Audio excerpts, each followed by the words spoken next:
तो सवाल यही है कि क्या राम मंदिर का मुद्दा चलेगा, और दूसरा सवाल यह है कि मुस्लिमों का रुख मुजफ्फरनगर में इस बार क्या होगा।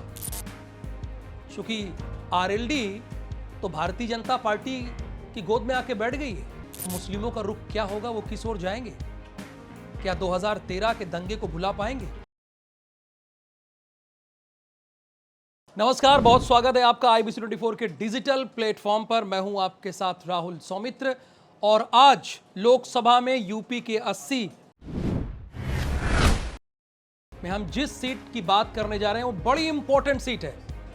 सवाल यह है कि क्या इस सीट पर राम मंदिर का मुद्दा चलेगा, जिससे पूरा देश एकजुट हुआ है। और इसी सीट के एक सांसद की बेटी तब अपहरण हो जाती जब वो गृह मंत्री हुआ करते थे। देश के प्रधानमंत्री के पद पर पहुंचे एक शख्सियत यहां से चुनाव हार जाते हैं, और 2013 के सांप्रदायिक दंगों की प्रयोगशाला यही है, और यहां के मॉड्यूल को अपनाकर पार्टियों का बेड़ा पार भी होता है। सही समझ रहे हैं आप। मैं आज बात कर रहा हूं मुजफ्फरनगर की, जो लोकसभा में उत्तर प्रदेश की तीसरे नंबर की सीट आती है। ये बहुत ही अहम सीट है। यहां से ये कहानी भी है, किसी एक राजनीतिक दल का सिक्का कभी नहीं चला है, और आपातकाल के बाद भी ये राजनीति की सबसे बड़ी प्रयोगशाला रही है। कभी सीपीआई का भी गढ़ रही है। तो मुजफ्फरनगर में ऐसा है क्या कि जो तमाम राजनीतिक दलों का गढ़ रही है और किसी एक राजनीतिक दल को हमेशा साथ नहीं दिया? ऐसी बात क्या है? तो सबसे पहले आपको बता देते हैं कि मुजफ्फरनगर लोकसभा में कौन कौन सी विधानसभा आती है, किस किस विधानसभा में यहां के लोकसभा प्रत्याशी को चुनाव के समय वोट मांगना होगा। तो सबसे पहले बात करते हैं यहां के विधानसभा सीटों की। तो यहां पर विधानसभा सीट पहले नंबर पर है बुढ़ाना से राजपाल सिंह, जो कि आरएलडी से विधायक हैं, वो जीते हैं। और दूसरे नंबर पर आती है चरथावल। यहां पर पंकज मलिक है, जो समाजवादी पार्टी से हैं, वो अपना चुनाव जीत कर आए हैं। मुजफ्फरनगर से बीजेपी के विधायक जीत कर आए हैं। कपिल देव अग्रवाल मंत्री रहे हैं, और एक समय में सबसे सस्ता मोबाइल देने के मामले में इनके भाई ने एक कंपनी बनाई थी। बाद में केस भी हो गया था इनके भाई के खिलाफ। फिर खतौली आती है सीट, जहां पर विक्रम सैनी जीते थे, लेकिन बाद में उपचुनाव हुआ, उनकी सदस्यता रद्द कर दी गई थी। यहां से आरएलडी के मदन भैया चुनाव जीत गए। और उसके बाद आखिरी सीट आती है सरधना। संगीत सोम का नाम तो आपने सुना होगा। अपने बयानों की वजह से हमेशा वो चर्चा में रहते हैं और हिंदुत्व का झंडा लेकर खड़े रहते हैं, लेकिन अपना चुनाव वो भी हार गए थे। और यहां से अतुल प्रधान चुनाव जीत गए थे समाजवादी पार्टी से। तो समाजवादी पार्टी की यहां पर 2 सीटें हैं, पंकज मलिक के साथ अतुल प्रधान, और आरएलडी की भी 2 सीट है, मदन भैया के साथ साथ राजपाल सिंह, और भारतीय जनता पार्टी की केवल 1 सीट है।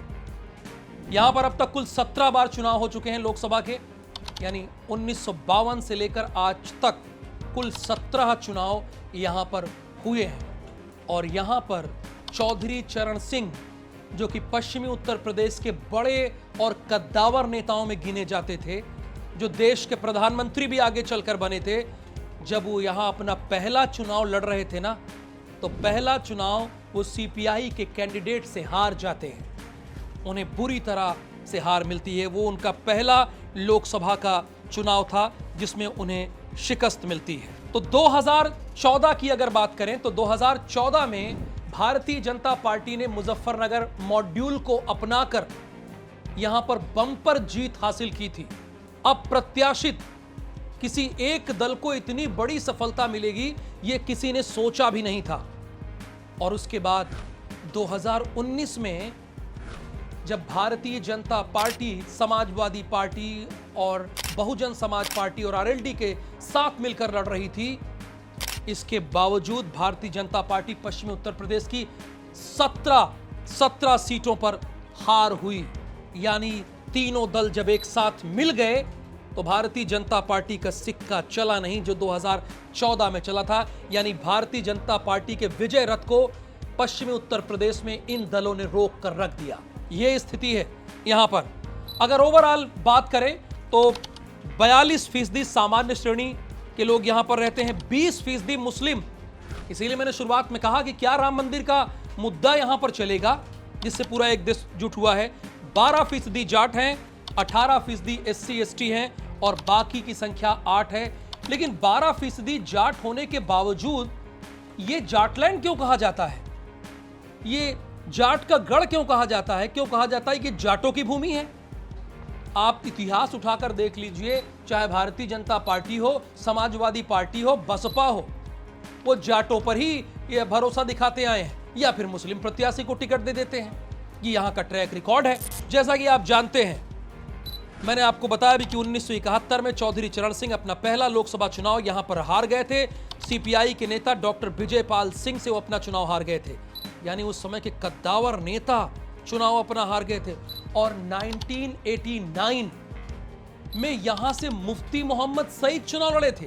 आप सही समझ रहे हैं, मुफ्ती मोहम्मद सईद जम्मू कश्मीर वाले ही, वो यहां से चुनाव लड़े थे और जनता दल पार्टी से अपना चुनाव लड़े थे। यानी बड़ा राजनीतिक इतिहास है यहां का, मुजफ्फरनगर का।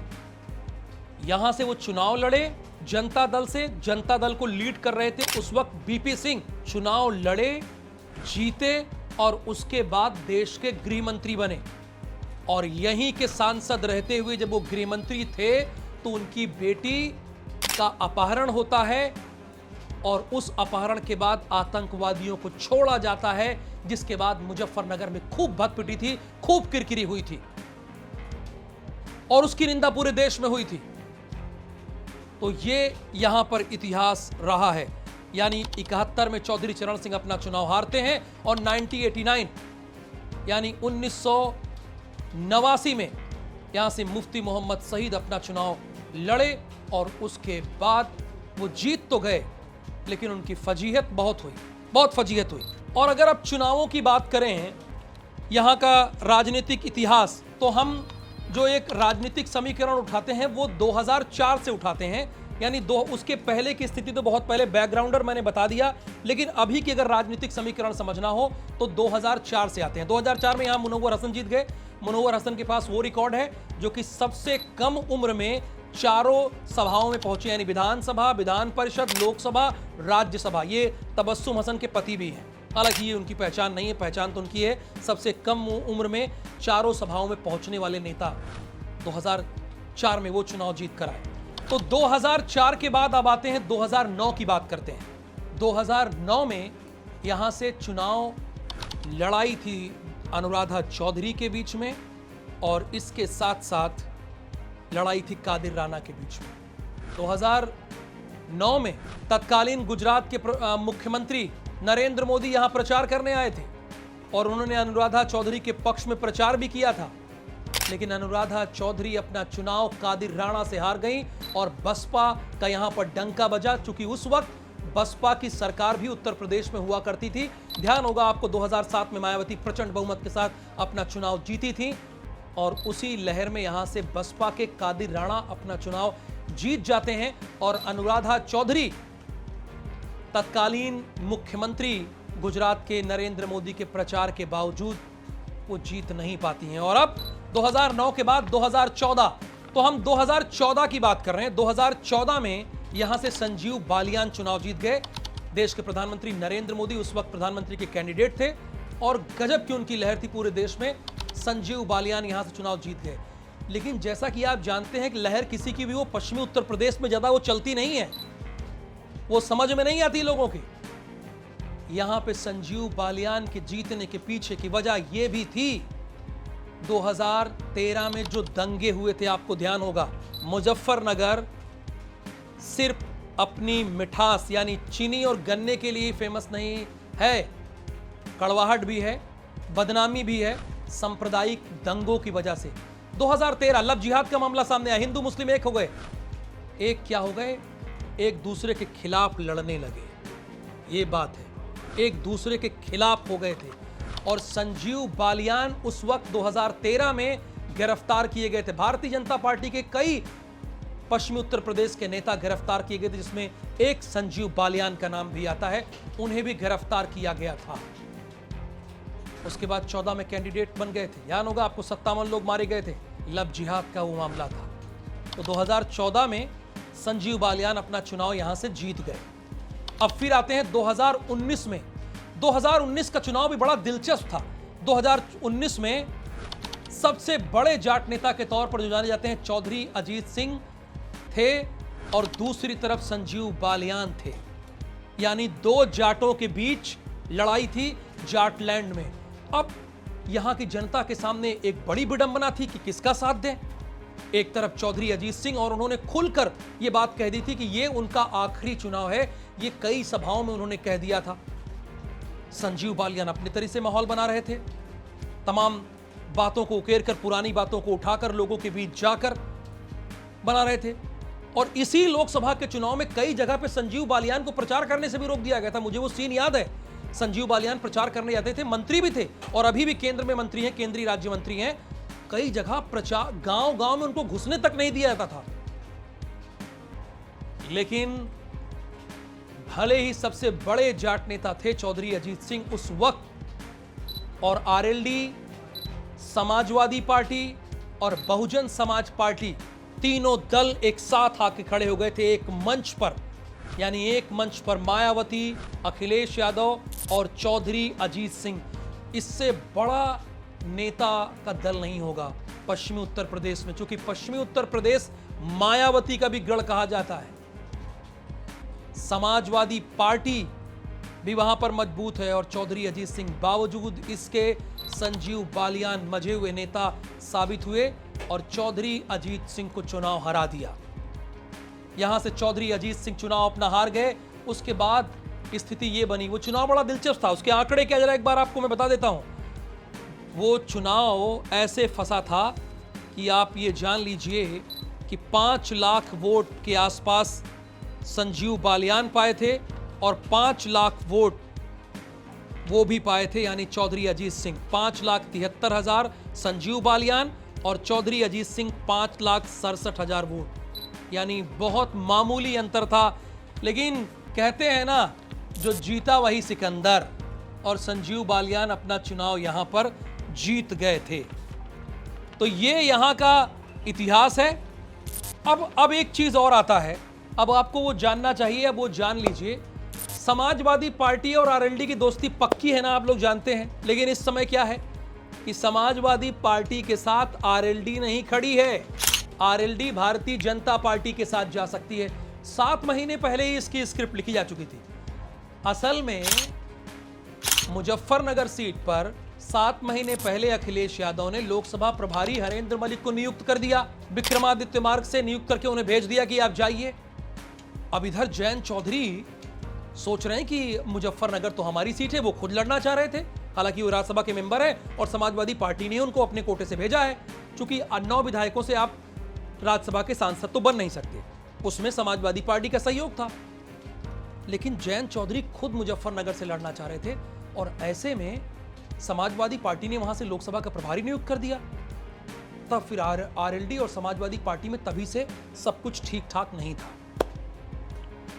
फिर उसके बाद कड़वाहट बढ़ती गई, बढ़ती गई और अभी ये स्थिति है कि भारतीय जनता पार्टी के साथ दोस्ती करने जा रही है आरएलडी, और मुजफ्फरनगर सीट जो है वो आरएलडी के खाते में आ जाएगी। ये कहना दूर की बात है, खाते में आ जाएगी, क्योंकि संजीव बालियान को क्या नजरअंदाज किया जा सकता है यहां से। हालांकि भारतीय जनता पार्टी का ये भी अपना फॉर्मूला है कि जो 10 साल से सांसद रहा है 2 टर्म से, उसको हटाकर दूसरे को मौका दिया जाएगा। तो भारतीय जनता पार्टी हो सकता है ये बड़ा त्याग करे, क्योंकि वो आरएलडी को साथ ला रही, समाजवादी पार्टी से तोड़ रही है, इंडिया के गठबंधन से 1 विकेट और गिरा रही है। 1 विकेट तो गिर ही गया, नीतीश कुमार का, जेडीयू का 1 विकेट और गिरने वाला है, उसका औपचारिक ऐलान कभी भी हो जाएगा। ऐसे में अब लड़े कोई भी, लेकिन मुजफ्फरनगर सीट जो है वो भारतीय जनता पार्टी और आरएलडी के लिए पक्की हो जाएगी, क्योंकि इस बार बसपा और सपा अलग अलग चुनाव लड़ रहे हैं, एक साथ मंच पर नहीं लड़ रहे हैं। तो ये मुजफ्फरनगर सीट का अब तक का इतिहास था जो हमने बताया। इस बार की लड़ाई बड़ी दिलचस्प है। यहाँ की सीट आरएलडी के खाते में जा सकती है और हो सकता है कि जयंत चौधरी यहां से चुनाव लड़े, जो कि आरएलडी के इस वक्त प्रेसिडेंट हैं। वो अपना चुनाव यहां से लड़ सकते हैं और भारतीय जनता पार्टी उन्हें सपोर्ट कर सकती है। बिना मुस्लिम को लिए, बिना जाटों के लिए यहां की राजनीति आप साध नहीं सकते हैं। अगर आप चाहें कि मुस्लिमों को इग्नोर करके बढ़ जाएं तो आप बढ़ नहीं सकते हैं। और भारतीय जनता पार्टी को चुनौती यहां पर यह भी है कि समाजवादी पार्टी भी मजबूत है। ऐसा नहीं कि हल्के में, समाजवादी पार्टी भी मजबूत है, लेकिन आरएलडी के बाद ऐसा नहीं है। तो सवाल यही है कि क्या राम मंदिर का मुद्दा चलेगा? आप बताइए, क्या चलेगा? और दूसरा सवाल यह है कि मुस्लिमों का रुख मुजफ्फरनगर में इस बार क्या होगा? क्योंकि आरएलडी तो भारतीय जनता पार्टी की गोद में आके बैठ गई है या बैठने वाली है, तो मुस्लिमों का रुख क्या होगा? वो किस ओर जाएंगे? क्या 2013 के दंगे को भुला पाएंगे?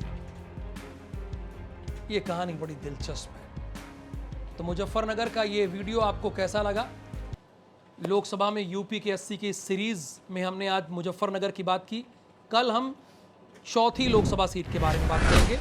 और जैसा कि मेरा कहना है, आप लोग कमेंट कीजिए, जरूर बताइए कि ये वीडियो आपको कैसा लगा। बहुत धन्यवाद, नमस्कार। बने रहिए IBC 24 के डिजिटल प्लेटफॉर्म पर।